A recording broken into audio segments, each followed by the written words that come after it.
दोस्तों, आदाब, सलाम, नमस्कार। तीसरे चरण का चुनाव समाप्त हो गया है। अब चौथे चरण के चुनाव की तैयारी तेज कर दी गई है।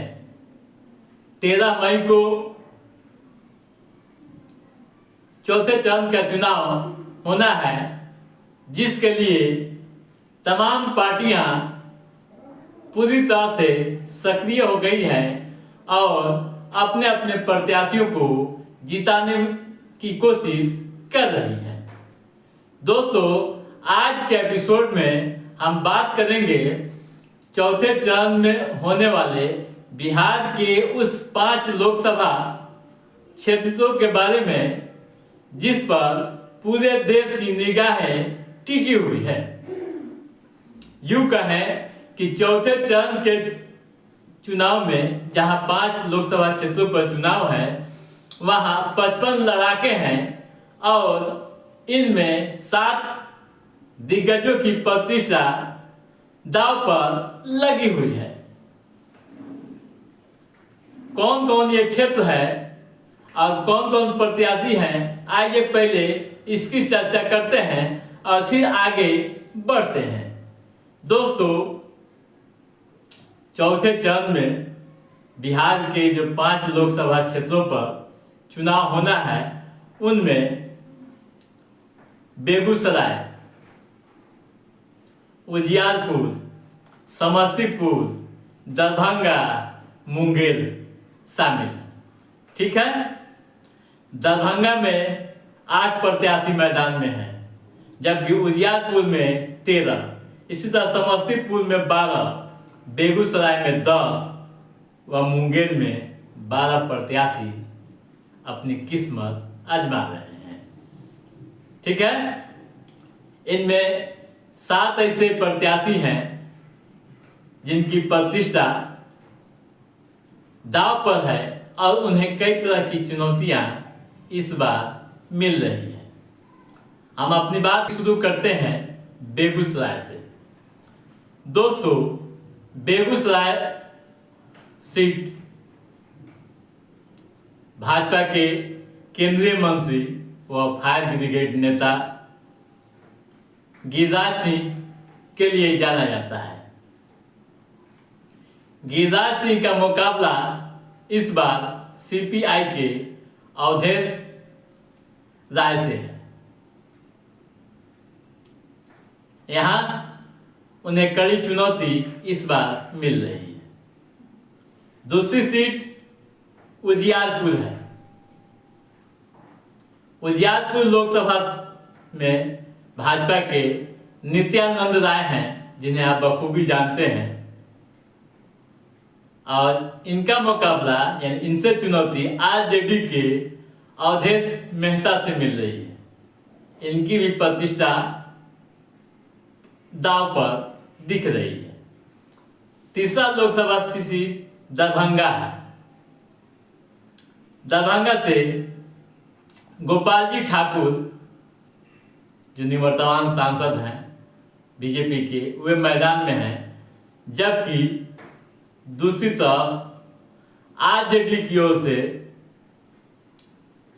ललित यादव हैं। यहां भी कड़ी चुनौती है और कांटे की टक्कर मिल रही है।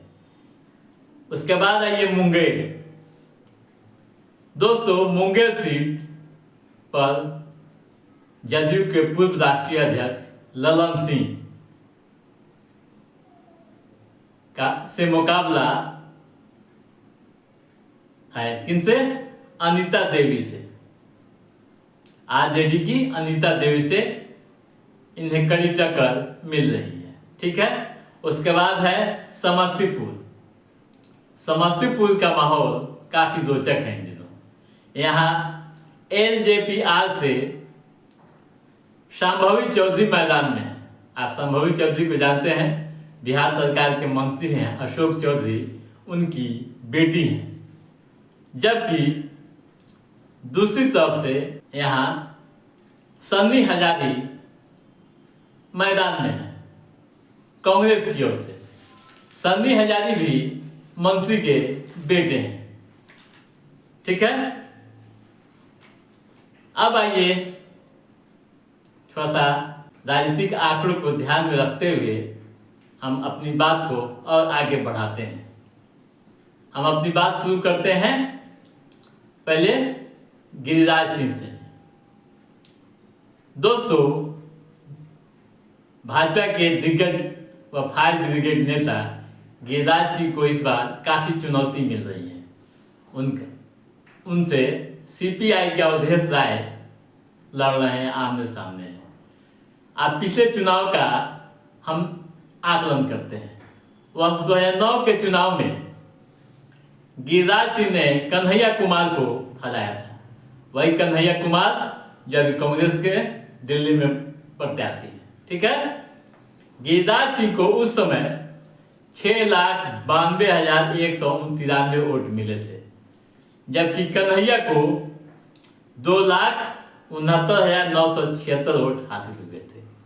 तीसरे स्थान पर है आरजेडी प्रत्याशी तनवीर हसन को 1,98,233 वोट मिले थे। ठीक है दोस्तों, यहाँ कई तरह की चुनौतियां गिरिराज सिंह के सामने हैं। खासकर सीट बचाने को लेकर जिस तरह का संघर्ष देखा जा रहा है, जिस तरह के हालात बन रहे हैं, उससे तो एक बात साफ हो गया है कि यहाँ का माहौल काफ़ी दिलचस्प हो गया है। अब जातीय समीकरण की भी हम थोड़ी यहाँ चर्चा कर लेते हैं। दोस्तों, आप जानते हैं कि बिहार में खासकर जाति आधार पर ही वोटिंग होती है। यह भूमियारों का गढ़ रहा है। भूमियार वोटर्स यहाँ सर्वाधिक हैं। उसके बाद दूसरे स्थान पर मुस्लिम आते हैं, 2.5 लाख के करीब में है। उसके बाद पूर्वी कुशवाहा ओबीसी भी इस सीट पर निर्णायक भूमिका में रहते हैं। ठीक है, अब आइए अगले सीट की ओर हम चलते हैं, उजियारपुर। दोस्तों, यहाँ नित्यानंद राय हैं जो भाजपा के लिए जाने जाते हैं। यूँ कहूँ कि अमित शाह के काफ़ी ये करीबी हैं और यहाँ यानी इस सीट को जीतना बीजेपी के लिए काफ़ी जरूरी है। प्रतिष्ठा दांव पर लगी हुई है। दोस्तों, यहाँ यानी इस सीट पर आरजेडी के आलोक मेहता से मुकाबला है, यानी टक्कर है। ठीक है, नित्यानंद राय यहाँ से 2 बार जीत चुके हैं और तीसरी बार मैदान में है, जहाँ काफ़ी चुनौती मिल रही है। ठीक है, वर्ष 2014 के चुनाव को पहले हम देख लेते हैं। 2014 के चुनाव में यह पहली बार यहाँ मैदान में उतरे थे और जीते थे। ठीक है, उन्होंने आरजेडी के आलोक मेहता को हराया था। नित्यानंद राय को 3,17,352 वोट मिले थे, जबकि आरजेडी के आलोक मेहता को 2,56,839 वोट मिले थे। ठीक है दोस्तों, वर्ष 2019 के हम गणित को देखते हैं। 2019 के लोकसभा चुनाव में नित्यानंद राय 2,71,278 वोटों से जीते थे। उन्होंने रालोसपा को उपेंद्र कुशवाहा को हराया था। नित्यानंद राय को उस समय 2019 में 5,43,906 वोट मिले थे, जबकि उपेंद्र कुशवाहा को 2,66,628 वोट हासिल हुए थे। ठीक है, कंफर्म हो गई बात। अब आइए यहाँ का भी जातीय समीकरण थोड़ा हम जान लें। दोस्तों, यह सीट कुशवाहा व जादव बहुल है। इसके अलावा मुस्लिम व अति पिछड़ा भी निर्णायक रहते हैं और वोट के लिए काफ़ी सक्रिय दिखते हैं। ठीक है, अब आइए चलते हैं दरभंगा। यहाँ भी सीट बचाने के लिए बड़ी चुनौती मिल रही है भाजपा को। ठीक है, कांटे की टक्कर है।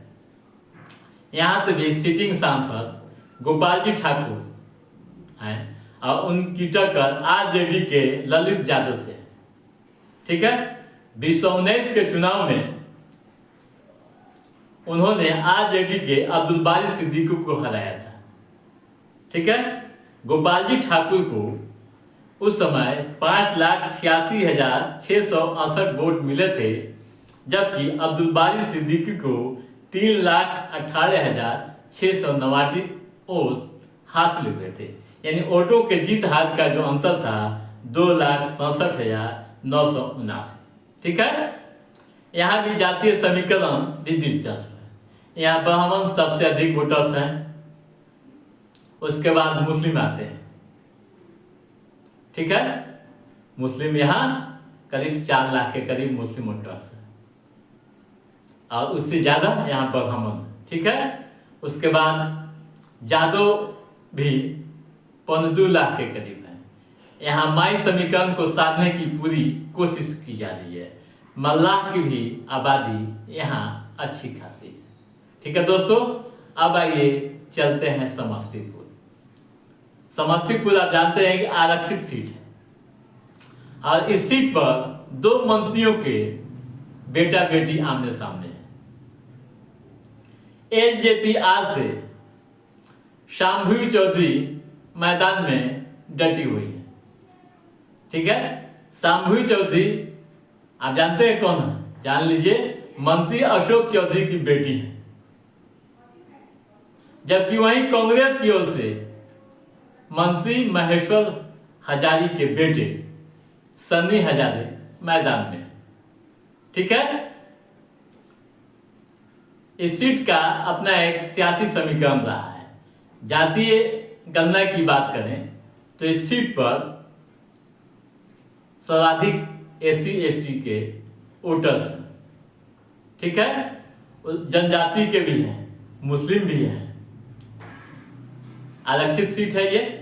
उसके बाद चलते हैं मुंगेर। दोस्तों, मुंगेर सीट भी हॉट बना हुआ है। यहाँ JDU से राजीव रंजन सिंह उर्फ ललन सिंह मैदान में डटे हुए हैं और उनसे टक्कर जो हो रहा है आरजेडी की अनीता सिंह देवी से हो रहा है। अनीता देवी बाहुबली अशोक महतो की पत्नी है। ठीक है दोस्तों, आप 5 सीट समझ गए होंगे कि किस तरह के मुकाबले यहाँ हैं और कांटे की टक्कर है। कौन जीतेगा और कौन हारेगा यह तो वक्त तय करेगा, लेकिन इतना तय है दोस्तों, जैसे जैसे चुनाव का समय नजदीक आ रहा है, ठीक उसी तरह से यहाँ के सियासी तापमान काफी बढ़ रहे हैं।